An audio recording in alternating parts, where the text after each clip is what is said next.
Coffee? Kinda. Okay. Yes. You want? No, you don't want. I promise. This is nasty.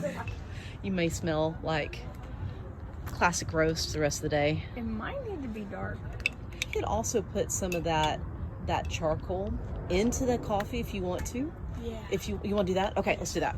And put it in here, and that way, because we don't want to ruin this whole thing. So you're just scraping, mixing. Look how big. I mean, look how much it makes all at once.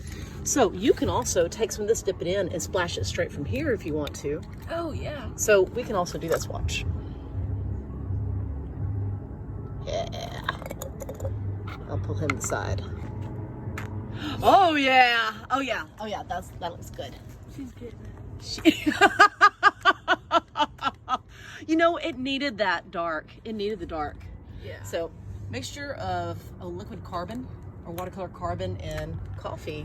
Yeah, that's lovely. I think it works good. It ties in this because the mixture of that black and that brown, it looks good. Yay! Keep on going.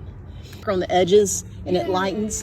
What do you think about adding some of that effect? Not doing everything the same, but adding some areas that have more, maybe towards the edges, and pulling it in towards more of where you want to focus on.